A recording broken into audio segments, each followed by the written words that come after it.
এরপরে প্রশ্ন হলো গীবত করা মহাপাপ, কোন পর্যায়ে গিয়ে গীবত বলে বিবেচ্য হবে? সম্ভবত বোঝাতে চেয়েছেন আপনি যে কোন সমালোচনা গীবত বলে বিবেচিত হবে। এই সম্পর্কে রাসূল আকরাম সাল্লাল্লাহু আলাইহি ওয়াসাল্লামকে জিজ্ঞাসা করা হয়েছিল। নবী করিম সাল্লাল্লাহু আলাইহি ওয়াসাল্লাম সাহাবীদেরকে জিজ্ঞাসা করেছেন, আতাদরুনা মাল গীবা, তোমরা কি জানো গীবত কাকে বলে? গীবতের পরিচয় কি, সংজ্ঞা কি, ডেফিনিশন কি? সাহাবীরা বললেন, আল্লাহু ওয়া রাসূলুহু আলাম, আল্লাহ এবং তার রাসূল ভালো জানেন যে কোনটা বললে, কোন কথা বললে গীবত হবে, সংজ্ঞাটা কি হবে। তখন নবী করিম সাল্লাল্লাহু আলাইহি ওয়াসাল্লাম বলেছেন, যিকরুকা আখাকা মা ইয়াকরাহু, তোমার কোন মুসলিম ভাইয়ের অগোচরে কোন মানুষের পেছনে তার এমন কোন কথা বললে যেই কথাটা তার সামনে বললে তিনি মনে কষ্ট পাইতেন, এটার নাম গীবত। এটার নাম কি ভাই? গীবত।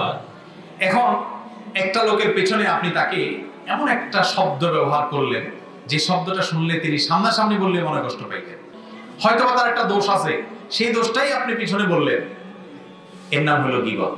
আমাদের সমাজে শয়তান আমাদের কাছে গীবতকে আজকাল ঘি ভাত বানায় ফেলছে। কি বানায় ফেলছে ভাই? ঘি ভাত।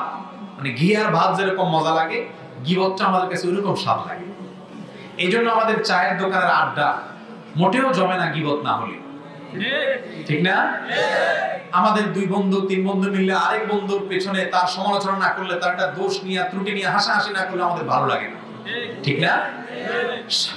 শয়তান আজকাল আমাদেরকে অসভ্যতা, নোংরামো, বাজে চরিত্র, ছোট লোকি এবং খারাপ গুণগুলোকে আমাদের সামনে এখন আর্ট হিসেবে তুলে ধরেছে। আমরা এখন এগুলোর মাধ্যমে স্মার্টনেসের পরিচয় দিই। যুবকরা বসে বসে অন্যদেরকে নিয়ে সমালোচনা করি, মুরব্বীরাও চায়ের দোকানে বসে অন্যদের সমালোচনা করি, হুজুররাও পিছিয়ে নেই, একজন আরেকজনের পিছনে সমালোচনা করি। সমাজের সব মানুষই আমরা কম বেশি একজন আরেকজনের পিছনে লাগালাই করি। এর নাম হলো গীবত। শয়তান গীবত আপনাকে দিয়ে করানোর জন্য একটা জাল মাসআলা বানাইছে। জাল মাসআলাটা কি জানেন?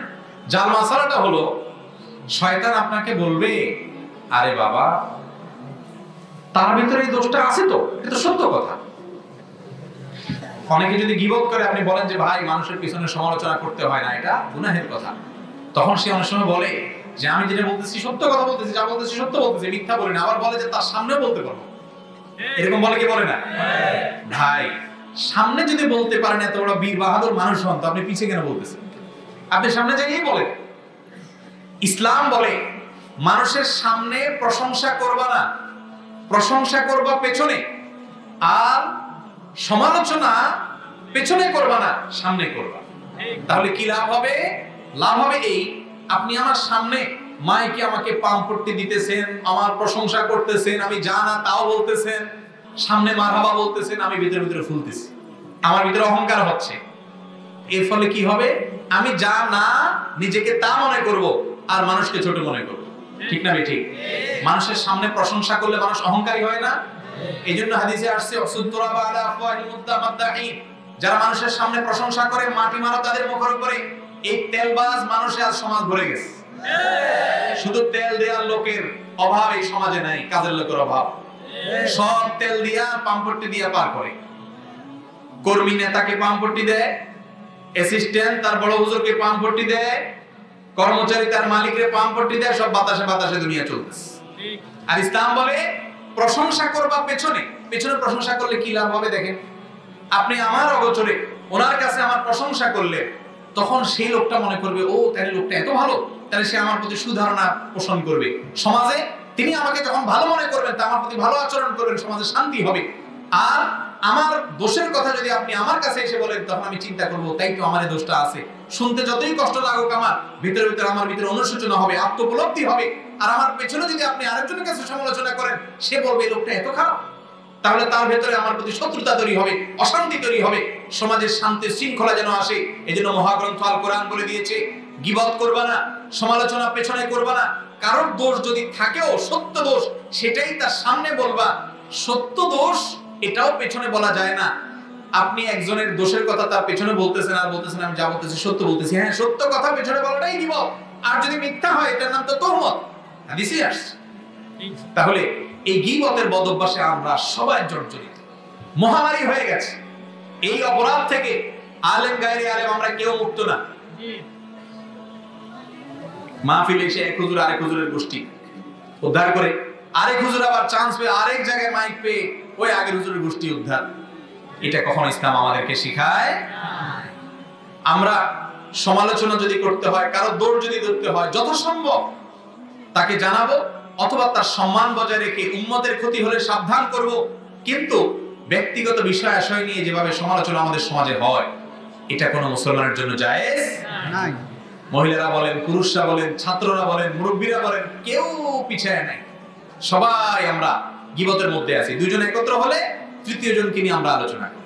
আল্লাহ তাআলা আমাদেরকে গীবতের হারাম কাজ থেকে বেঁচে থাকার তৌফিক দান করুন। নিজের মৃত ভাইয়ের গোশত খাওয়া আর গীবত করা একই কথা। বেঁচে থাকবো তো ইনশাআল্লাহ। আল্লাহ আমাদেরকে তৌফিক দান করুন। মুনাফিকের লক্ষণ তিনটি। স্বাভাবিক জীবনে আমরা কথায় কথায় মিথ্যা বলি, তাই বলে কি আমরা মুনাফিক বলে বিবেচিত হব? খুব সুন্দর একটি প্রশ্ন। নবী করিম সাল্লাল্লাহু আলাইহি সাল্লাম বলেছেন, আয়াতুল মুনাফিকি সালাত। মুনাফিকের মার্কা হলো তিনটা। কয়টা মার্কা মুনাফিকের? তিনটা। এক, ইজা হাদাসা কাযাব আও কাযিব। যখনই সে কথা বলবে মিথ্যা বলবে। যখনই সে কথা বলবে কি বলবে? মিথ্যা বলবে। আর যখনই ওয়াদা করবে, ওয়াইদা ওয়াদা আখলাফা, ওয়াদা করলে কি করবে? খেলাফ করবে। এই যে ইজা হাদাসা কাযাব, কথা বললে মিথ্যা বলবে, আর ওয়াদা করলে ওয়াদার খেলাফ করবে। ওয়াইদা তুমিনা খান, তার কাছে কোনো আমানত রাখলে আমানতের খেয়ানত করবে। এই চরিত্রগুলো, এই মার্কাগুলো কার মার্কা? মুনাফিকের মার্কা। এখন কথা হলো, আমরা তো মাঝে মধ্যে মুসলমান হয়েও মিথ্যা কথা অনেকে বলি। এই যে মিথ্যা কথা মাঝে মধ্যে বলি, এর ফলে আমরা কি মুনাফিক হয়ে যাব কিনা? এর উত্তর হলো, যদি মুনাফিকের মার্কা কোনো মুসলমানের মধ্যে থাকে, তাহলে সেই মুসলমান এজ এ মুসলমান ভালো মুসলমান থাকে না, কিন্তু তাই বলে তিনি বড় মুনাফিক, যেটার ফলে মানুষ ইসলাম থেকে বের হয়ে যায়, সেই মুনাফিক হয় না। কিন্তু এই সব কারণে মানুষ ছোট মুনাফিকিতে ঢুকে যায়। মুনাফিকি দুই প্রকার, একটা ছোট মুনাফিকি আর একটা বড় মুনাফিক। ছোট মুনাফিকি হলো মুসলমান হয়েও অমুসলমানের কাজ করা, মুসলমান হয়েও মুনাফিকের কাজ করা। অন্তরে ঈমান ঠিক আছে কিন্তু কাজে উল্টা পাল্টা আছে, এটা হলো ছোট মুনাফিক। আর ভেতরেই কুফরি আছে, ঈমান নাই, এটা হলো বড় মুনাফিক। বড় মুনাফিক বেঈমান হয়।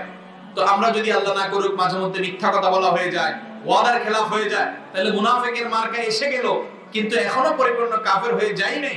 যদি অভ্যাস ত্যাগ করি, আল্লাহর কাছে মাফ চাই, ফিরে আসি, আশা করা যায় আল্লাহ মাফ করবে। আর যদি অভ্যাস অব্যাহত রাখি, মুনাফিকের সব মার্কা নিজের ভিতরে নিয়ে আসি, তাহলে ভয় আছে না জানি কখনো বড় মুনাফিকিতে চলে যাই। এইজন্য মিথ্যা কথা কোনো মুসলমান বলতে পারে না। আল্লাহ তাআলা আমাদেরকে সত্যবাদী মানুষদের কাতারে শামিল হওয়ার তৌফিক দান করুন।